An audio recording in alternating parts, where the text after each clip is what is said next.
Hello, friends. This is Dave Hurwitz, executive editor at ClassicsToday.com, here with the best and some of the worst recordings of Bartók's Der wunderbarische Mandarin, which I've actually seen translated as The Wonderful Tangerine.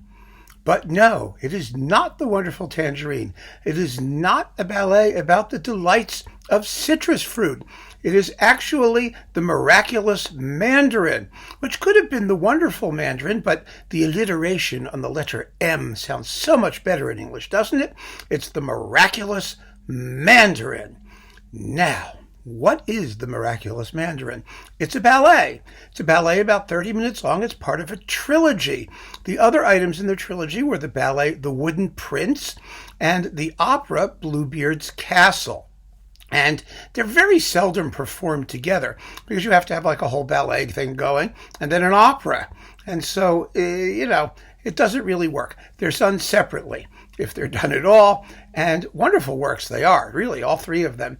But The Miraculous Mandarin is one of those visceral, pseudo-primitivist, nightmare expressionist horror pieces. And it's just fabulous for that. Let me tell you the story, and you'll really understand why this is not about a wonderful tangerine. The opera, ballet, whatever it is, the thing, takes place in a city. And it begins with a portrayal of city noises, traffic, commotion, tumult. It's fantastic. And in a particularly sleazy back alley, three ruffians, hoodlums, kidnap or somehow persuade a local lady of the evening, a hooker, to work for them, to lure men into their den so that they can rob them and throw them out. And she's at first unwilling to do it, but she doesn't have much of a choice. Now, she is represented in this piece by the clarinet. And she does what are called decoy games. That is, she dances lasciviously in the doorframe and lures her victims in. And one of them is like a poor student. It may not be the first. I may not have them in the right order, but it doesn't matter. And they jump on them and throw him out. He has no money. And the second one is like some old geezer or something like that, and he has no money. But the third, the third is a mysterious-looking Asian-type guy, the Mandarin. And so the rest of this is all about the Mandarin. Once you get past like the first 10 minutes or so, we're all dealing with the Mandarin because the entire ballet only plays for about half an hour. Now, the Mandarin has a motif, a leitmotif, and the leitmotif is simply a descending minor third. Yada. It's an awful lot like that major key that becomes minor in Mahler's Sixth, the Fate motive. It's quite similar, and I'm going to play you the entrance of the Mandarin just so you get a sense of it. This is a very good performance, the Seattle Symphony with Gerard Schwartz on Naxos. It's really, really good. And it comes with a very exciting concerto for orchestra, too. Here is the entrance of the Mandarin.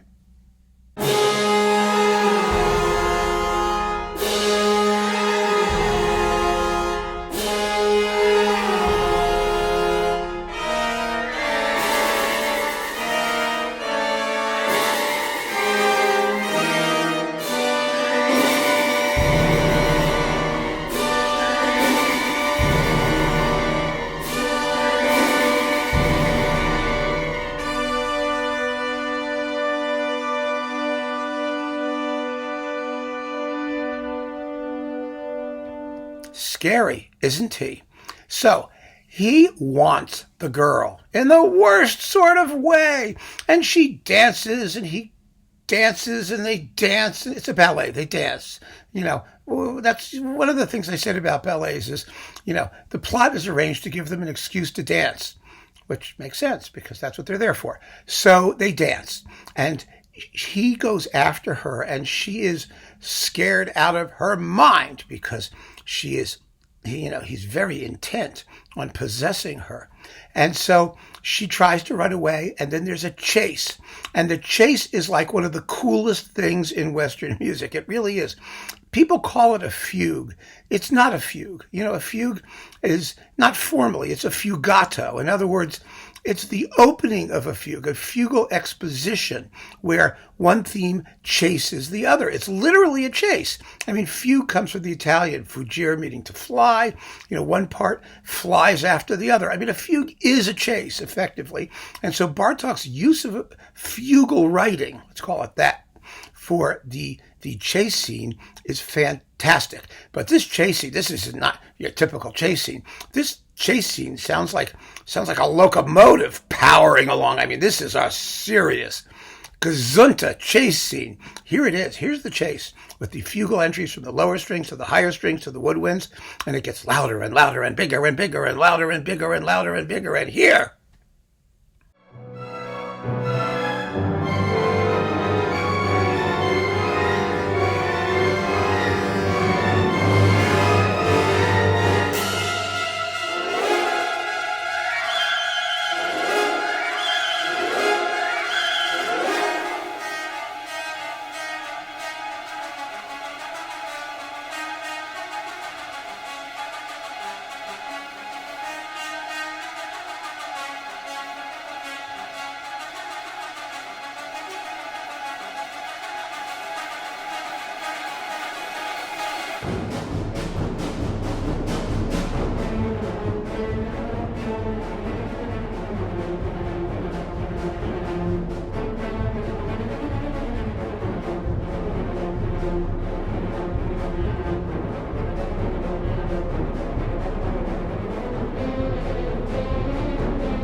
So that's really incredibly exciting, isn't it? And then what happens is that the ruffians jump on the Mandarin and they do all kinds of things to him. They try and run him through with a rusty sword, and he doesn't die. He keeps going after the woman. So then they try and suffocate him with pillows, but that doesn't work. And he's still going after the woman. And they string him up with an electrical cord. But that doesn't work either. He's still looking longingly at the girl. And then weird shit starts to happen, pardon my French. He starts to glow with eerie green light, and the chorus comes moaning in with the Mandarin's motif, which is really creepy. And there's the organ going, woo, woo, woo. There's an organ in it. And finally, the girl realizes what he wants, and she yields to him and allows him to embrace her. And at that moment, his wounds open up and he drops dead. End of ballet. What does it all mean? Well, it's kind of like the urban realist version of Wagner's Tristan and Isolde, if you know what I mean. Because Wagner's is the ultimate fulfillment of love is death. Bartók's is a little bit more sensible. Wagner thinks it's a good thing that the ultimate fulfillment of love is death. It's somehow noble. It's somehow that romantic and mystical and all that. Bartók isn't like that. Bartók's is just sleazy and disgusting. I mean, which Wagner's is too. But Wagner's trying to kid himself about it. And in Bartók, the only fulfillment of lust, which is really what it is, physical sex, as in Wagner, it's sex. It's not love. It's sex. It's physical, whatever it is. But it's the ultimate fulfillment of sex is death. And that's the story. That's what makes it such a fabulous expressionist nightmare horror piece. Now, there are many, many fine performances of this work. And I have to tell you a marvelous little story about it before we get to them. I had a subscription to the Metropolitan Opera with a friend of mine. And she and I would go for our season, and we were watching. I think it was something like was it Die Frau und Schaden? I don't know. It was the season where they were doing Bartók's Bluebeard's Castle with Jesse Norman, that really weird production where Bluebeard is actually blue. It was Sam Raimi. He takes off his clothes and he's blue. And then, when she has the fifth key to open the door to his kingdom, it turns out that she's like on a space station and the Earth is orbiting below, and Bartók is an alien who's kidnapped her. It was not a production that got a lot of acclaim for obvious reasons once you saw it. But anyway, this was the production before that. And I'm sitting in my chair, and a very elderly woman who was extremely hard of hearing was there with us. And she said to me, excuse me, sir, I'm looking at my program, and it says that the next production is Bluebeard's Castle by Bartók. I said, yes, it is. She said, is that Bela Bartók? I said, yes, it is. She said, didn't he write the Miraculous Mandarin? And I said, yes, he did. And she said, oh, that's my favorite piece of music in the whole world. I play it every morning with my tea.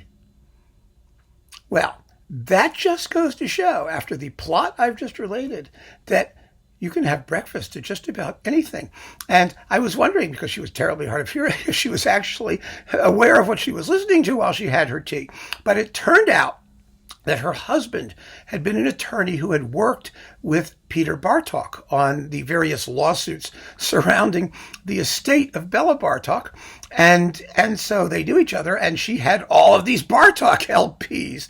And this is what she played in the morning after she got up when she was making her morning tea. I think that's just marvelous. So anyway, let's talk about performances. I've already mentioned this really excellent one on Naxos with Jerry Schwartz and the Seattle Symphony. Very, very good. Surprisingly good. And it's coupled with a very exciting concerto for orchestra. When I originally reviewed this disc for Classics Today, I was a little bit less impressed than I am now, because I thought that the sonics were a little bit attenuated, but now I think it sounds marvelous. I'm listening on a different system. Who knows? The other thing I've learned over the years, and this is something I tell all of you, especially when you're reading criticism, you have to make the comparisons in real time. You really, really do. Because I re-listened to this before doing this little chat. And then I listened to a whole bunch of others. I've got 15 recordings here of the Miraculous Mandarin. And this one held up really, really well, comparatively. I particularly like that fugue. My God, it sounds like a freight train coming through. It's amazing. Absolutely amazing. So, that's really something to keep in mind when people review things. You don't know what they've heard before they wrote or talked about the performance at hand. And absent that, sometimes you could make some really serious misjudgments. So you have to take all of these things with a big grain of salt. I have to take what you tell me with a big grain of salt too, because I don't know what you've listened to before you open your mouth or start typing on your keyboards. We just don't know. We can only do the best we can. So let's talk about the worst performance of the Miraculous Mandarin, one I absolutely loathe. It's this one. It's with Franz Welser Most on EMI with the London Philharmonic. Now, the reason I have this is because look at the coupling. Remember that fabulous, fabulous Virgin recording with Oliver Knussen doing Benjamin Britten's The Prince of the Pagodas, which is a masterpiece. I love that work. And this is the only complete recording it's ever had. Britten's own was cut. It's the only way to get it. And it was on Virgin and it disappeared. Then I saw, holy crap, they've reissued it. And they've coupled it with this Miraculous Mandarin. So I got it for The Prince of the Pagodas. This Mandarin is really fast, really shallow. I mean, it has no tactile presence. I mean, this is music that you got to feel in your gut. It's gut-wrenching music, and it's gnarly and dissonant and vicious, and this has nothing of that. It's just fast. It's fast and slick and superficial, and I think, completely and totally missing the point of the work. It has no darkness. It has no creepiness. It has no sense of cheesy, slimy, disgusting, urban grime. That's what it's missing. Grime. So, Welser most absolutely sucks. Avoid it like death. All the rest of these are, in their various ways, quite good. They really are, because it's a work that tends to, only be played by people who know what they're doing, and which I think requires a certain level of simple technical virtuosity and ensemble coherence and color that you either have it or you don't. And these performances all have it. I mean, they've stuck with me. Some of them are quite new. I have to live with them a little bit. Here's one of them that's rather new that I haven't quite let soak in, but I enjoyed it. This is a live one with Esa-Pekka Salonen and the Philharmonia on Signum. It's coupled with the dance suite and contrasts. It's lean and mean and swift, but not shallow, and quite exciting from what I've heard. The sound is a little bit, it's a live recording, so it has its ups and downs. Salonen did an amazing performance of the suite from the ballet on DG, coupled to the Rite of Spring, which is a really good coupling. That and A Night on Bald Mountain or something like that. But this is a really, really good performance. So I enjoyed that. Another really good one that I still have to live with before I make a final decision about it is this one, Thomas Dalsgaard with the BBC Scottish Symphony Orchestra on Onyx, coupled with the Hungarian Peasant Songs in the Suite Number 2. Now this really tells you how far orchestras have come, because I just talked to you about the Seattle Symphony, and this is the BBC Scottish Symphony, not the world's greatest orchestras, but boy, they play this very well. And Dalsgaard's performance is really an exciting one and very emphatic. It has accent. It has the right kind of punch. So I'm enjoying this very much. I got to play it a few more times and see how it comes out, but so far, Now, an old master who did this twice was Antal Dorati. Generally speaking, the Mercury Living Presence, earlier one, has more bite and more edge, and it's a little quicker. His remake is with the Detroit Symphony, right? Yes, it was with the Detroit Symphony. And it's also quite good. It's very, very good. I mean, he had this music in his bones, but I think most people will probably prefer Mercury Living Presence, although Dorati also cared about what his recordings sounded like, and this is very, very exciting on Decca. So either Dorati will do you well. And then another very good Mandarin guy was Seiji Ozawa. This is his Phillips recording with the Boston Symphony Orchestra. It's a very exciting performance again. And it has, I love the orchestra. I love hearing this orchestra play. They do a superb job with it.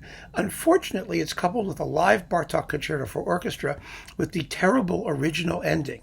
This is sort of the version to get if you want to hear the terrible original ending. And I mean, oh God, it's so bad. But here it is. And you get that with the Miraculous Mandarin. This is way out of print. If you can find it, if you want it, for the Boston Symphony and for Ozawa's really smart pacing of the work, this is definitely worth hearing. They dig into the piece very well. But that concerto for orchestra, it's quite mediocre, frankly, even before you get to that lousy ending, which is all the pity because Boston did like the best ever concerto for orchestra, the Kubelik on DG, which is amazing. If you haven't heard the original ending, it just sounds all wrong. It just goes da bum ba da da da da da da da da da bum blah, and it's over. Bartók had an ending problem, by the way. He really did. A lot of his pieces have alternate endings because he couldn't figure out how to stop. The violin concerto does, one of the piano concertos, I think the first. I don't know. It's not right. So, Abbado in the Abbado in the London Symphony Orchestra. I talked about this in the Abbado box. This is a really good, sharp, exciting, powerful performance with a really fast fugue. I'm not always a fan of doing that fugal thing that quickly. I think it's better if you can actually hear what's going on because there's a tremendous amount of detail underneath it, particularly in the percussion. You've got weird things happening with the percussive ostinato. You've got a tenor drum, a large drum, and a snare drum, and then the bass drum, and you're hitting it with different sticks doing this thing. And there's a tam-tam part in there, which you never, ever, ever hear Bartók's tam-tam writing in this piece, by the way, is extremely impractical, and it doesn't really work. He likes to write like rapid eighth notes and things, and piano dynamics that never are going to cut through, and they don't. But this is really, really exciting, and I enjoy it. I enjoyed it very, very much from the very beginning. Another one worth considering for excitement is Nimi Järvi. Järvi with the Philharmonia again. Philharmonia does a good job with this piece. Now, you know what a Järvi performance is going to be like. It's going to be very exciting. It's going to be a little bit ragged. It's going to be sort of a take no prisoners. This is one where that fugue sort of goes by in a blur. Not as much of a blur as Welser Most. Welser Most is ridiculous. Welser Most is gibberish. But this is a little blurry. It could be a little less blurry, but it's very well recorded and it's very, very exciting. And that's a good thing. Here's a real sleeper you might not have thought about in a while. Leonard Slatkin with the St. Louis Symphony Orchestra. It's also coupled with a very good concerto for orchestra. You know, Slatkin made too many records, but an astonishing percentage of them were really good, and he deserves a box. He really deserves a box from RCA, because so much of his stuff from St. Louis was fantastic, not just the American music. There are some really fantastic things in there, and this is one of them. This is a marvelous performance of the work, absolutely first class. His Russian music was usually very good too. I mean, like his Shostakovich 8 and his Shostakovich 4. He did some really great stuff, and this is one of those discs that went straight under the radar. No one paid any attention to it, but it's first class. Absolutely first class. But now I'm coming to my top five. Yes, my top five. This is the big guns, I think. You know, at the end of the day, while these second-tier orchestras have improved immensely and have done wonderful work in this piece, unquestionably, there's nothing quite like having the really great orchestras just go crazy on it. You just can't beat it. There's a difference. You can hear the difference. There's a difference in the confidence behind the playing. And so one guy who also did two of them, and they are magnificent, was Pierre Boulez. Pierre Boulez was a great Miraculous Mandarin guy, and he did it twice. There's the New York Philharmonic on Sony and the Chicago Symphony on DG. Now, I tend to prefer the New York one. The performances are almost identical pacing. They're equally clear and transparent, but they're not lacking in bite. They have the edge. They have the grinding dissonance. They have the accent. And that fugue stuff is notably slower than most people do it, and it works fabulously because you hear everything. It's more exciting the more you hear. That's something that, you know, people sometimes don't realize, that you can be more exciting if you're slower. And faster doesn't necessarily mean better. And Boulez proves it here. I prefer the New York one because I like the couplings better. This DG one comes with the music for strings, percussion, and celesta, and it's not a great performance. It really isn't. Boulez never quite, for some reason, never quite got the measure of that work. Neither of his performances are very good. But this one has a fabulous 4 orchestral pieces, I just love the 4 orchestral pieces. Someday I have to do a talk just about the 4 orchestral pieces. They are so cool. Quasi-impressionist, mysterious, wonderful, but also modern and biting, and the fast bits, they're fantastic. And the 3 village scenes, which don't get performed that often, it's a choral work. And finally, a fantastic Miraculous Mandarin. So this is the Boulez recording that I recommend, and it's in the little Boulez Does Bartók box as well, if it still exists. Next is Shai with the Concertgebouw. This is a fantastic disc. Some of you mentioned this recording with respect to the Concerto for Orchestra because it's a marvelous Concerto for Orchestra, but the Miraculous Mandarin is just as good. One of the great orchestras, especially for the woodwinds. Shai at the top of his form as he was in his Stravinsky recordings. This is absolutely first class and marvelously recorded. Absolutely fantastic. If you can still get it, get it. And the last two. I'm of two minds about which of these to pick. I just find it almost impossible to decide, but I'm going to do it anyway because I must. Ivan Fischer, Fischer, with the Budapest Festival Orchestra on Philips. Now, this is now in a box. This stuff is going in and out of print. I don't know why they don't just leave it alone. If you can get the Fisher box of Bartók stuff, get it. It's wonderful.